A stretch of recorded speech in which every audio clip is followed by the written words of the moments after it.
Joining me today is UFC welterweight Mickey Gall, who takes on Jordan Williams to open up the main card this Saturday on UFC on ESPN 27, and he's getting his hair cut. That's when you know it's fight week. Mickey, how's it going? Doing great. How are you? Very nice to be talking to you.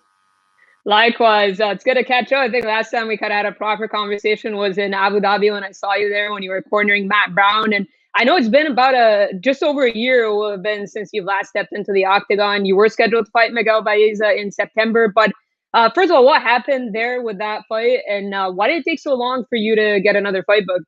I suffered an injury, and it was serious enough for me to pull out. That's a lot. Obviously, we all go in there banged up. I've gone in there, hurt before, but this one was debilitating enough that I, wasn't able to, at the end, train the way I wanted to, prepare proper, and it wasn't going to make as good of a showing of myself, I thought. So I made the decision to pull out, which I never thought I would have done. But yeah, and then I've been, I had to do a bunch of BS, like PT, like boring crap for, a few months. And, I'm through it now, happy to be through it, and, ready to get back in there and do my thing. Were you trying to get back in there before July, or is this that kind of perfect timeline wise? Yeah, I was trying to get in there a little bit before, but it worked out the way it worked out, and I'm happy to be fighting on Saturday. Yeah, and unfortunately, it's going to be without a crowd. I know we've had some events with a crowd back. Is part of you disappointed, or did you kind of like the feeling of fighting in the quiet apex?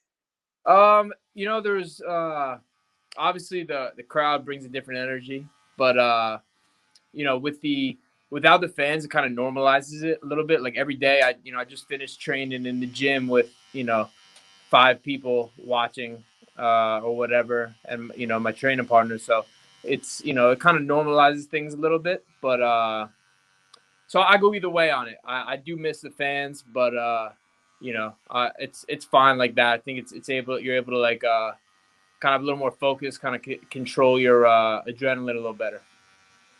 For sure. And before we talk about Jordan Williams, I want to talk about your last fight with Mike Perry. You had some success early. You showed a lot of improvement in your striking. What do you feel like went wrong in that fight? Well, I think I was piecing him up a little bit with the striking. He had to take me down, which I didn't think. I didn't really. I didn't plan for. I thought we were gonna bang it out. But yeah, I was doing well with the striking. He you know, got a couple takedowns later in the fight, and I could see how the judges gave him 2 out of 3 rounds. He had top position, which in MMA criteria is gonna give you the win. But I watched that fight back, and if you watch that fight back, you see I'm piecing him up with some straight punches.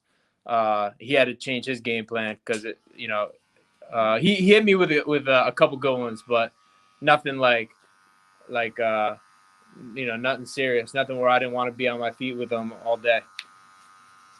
And obviously, you did, like I said, show a lot of improvement in your striking. Would you say that's kind of the most thing you've advanced in this past year? I know, obviously, jiu-jitsu is your background. It's something you probably do every single day. But would you say kind of striking is one of the things that you've been working on the most in the past year or so?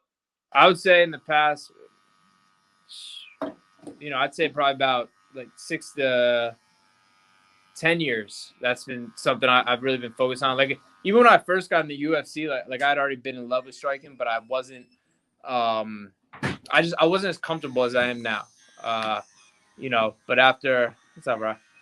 But after you know doing it and doing it for so long, and I really fell in love with it. Like I fell in love with jiu-jitsu at 16, training at Gracie, New Jersey with David Adib, and I'm still in love with it. But I boxed a little bit younger as a kid. Like I started around 13. I liked hitting shit.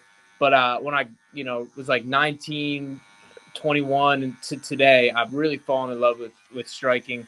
And now I'm so much more comfortable. I understand it better. I know how to lay traps. I know how to set people up, fake things, and I'm learning the higher levels of striking. And it's I've really been in love with it, and I'm currently still in love with it. And you know, I, I'm ready to knock some people out. I'm ready to start knocking some people out. And if they don't go all the way to sleep, I'll hop on them and choke them out like I used to. And yeah, speaking of that, you get Jordan Williams. How do you see that fight playing out? Because I think a lot of people on paper were looking at it as kind of striker versus grappler, but now you're talking about your striking, your ever improving striking. So how do you see this fight playing out? I mean, I see myself getting a win wherever the fight goes.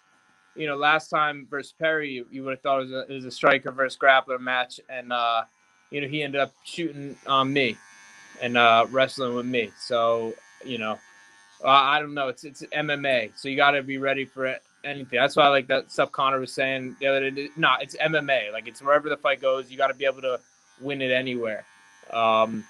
So, and I think Jordan's is a full, he's a complete martial artist. He's got striking, he's got wrestling.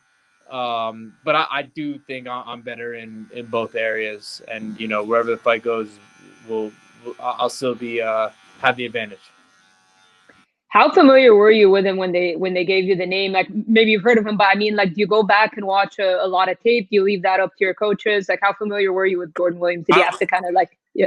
Honestly, I wasn't familiar with him when they floated me the name, and they're just kind of like, hey, like, this is the only guy we got available. So I was like, all right, I accept it. Then I started looking him up. And, I saw he's a southpaw, saw he's tough, saw he's durable, learned a little bit about him. And I think he seems like a good guy, like a nice kid. And I'm proud of, things he's done, stuff he's overcame.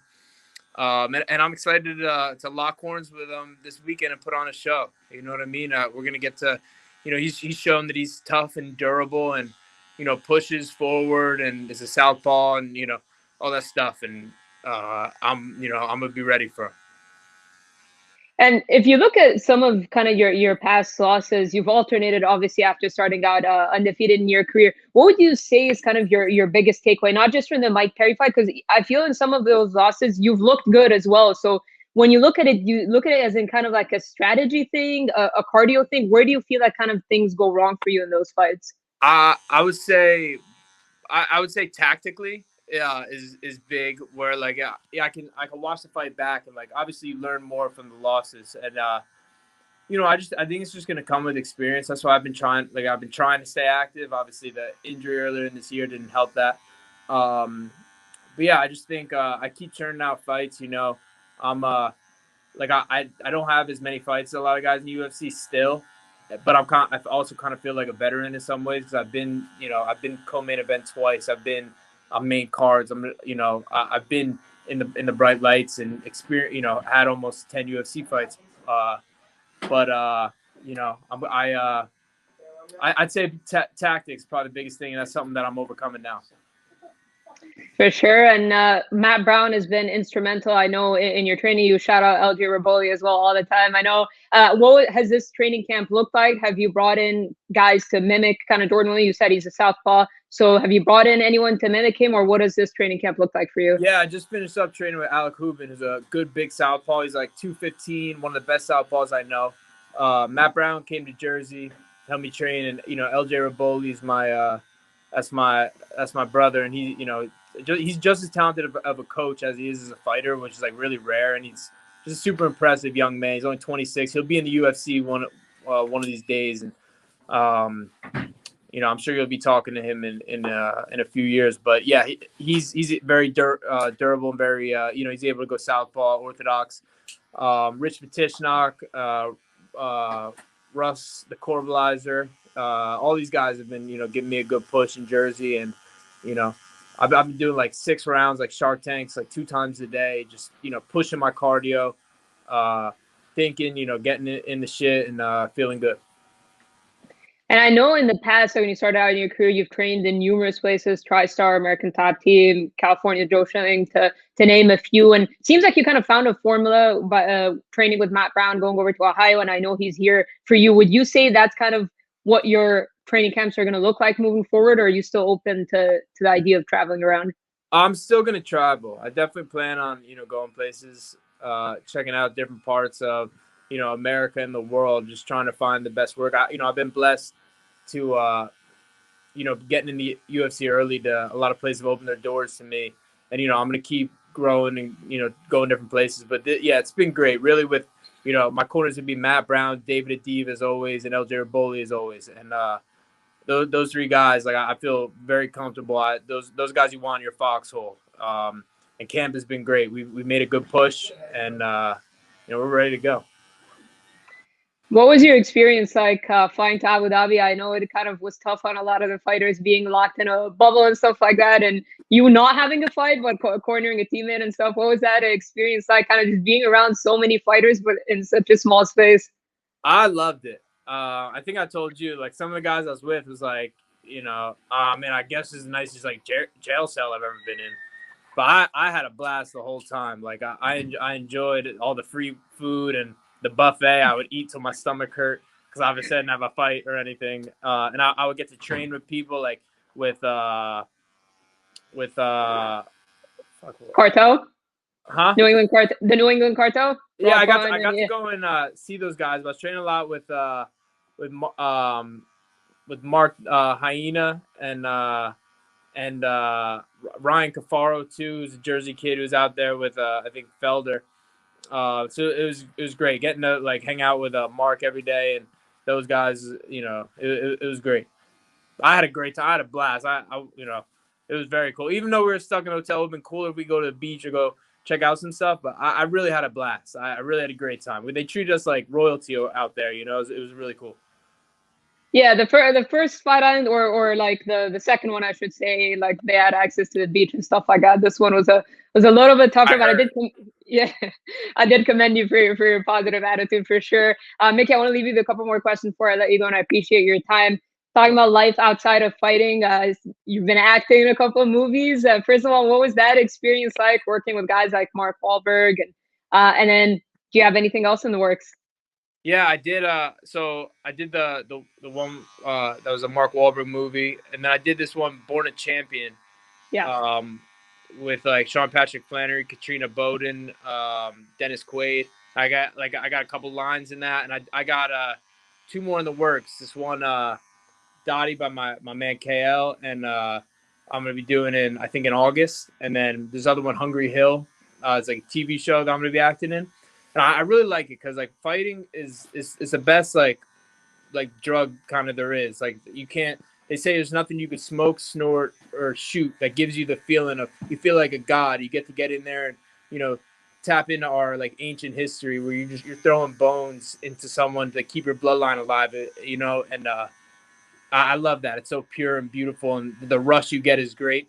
And I get a similar kind of thing from acting, just because it's like ready, go, and either you've got the shit or you don't. And acting's a little easier, obviously, because they could say cut. There's no cuts in the cage except for the ones on your face, but they could say cut and like you do it again. So it's not as pressureful, but I do get a similar like buzz from it, which I really enjoy, and I like entertaining. I like seeing myself on TV, whether I'm fighting or acting. I really think it's fun. It's genuinely fun, and I plan on doing more of that, especially when my career is over. But even I'll sprinkle in a little bit.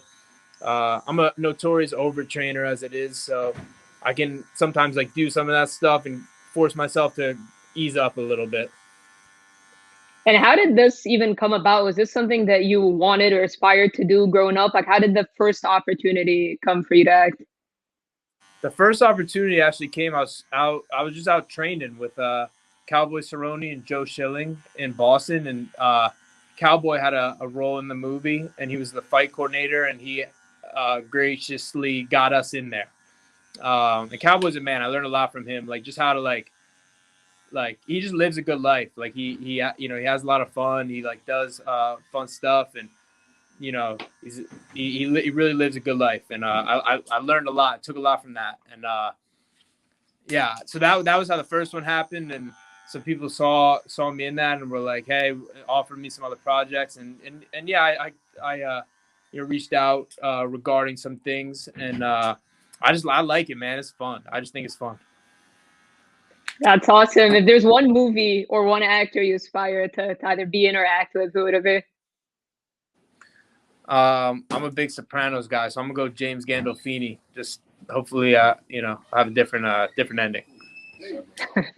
Nice, nice. Well, Mickey, I'll leave you the one last one before I let you go. How do you envision this fight with Jordan playing out? How do you envision getting your hand raised?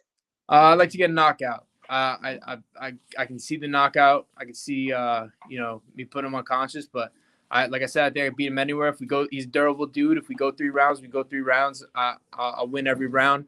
Put my hands on him. It's gonna be good. He's a tough kid. He's a warrior. But I think I can win the fight in any facet where it goes. If we're on the ground, if we're wrestling, if we're on the feet, and I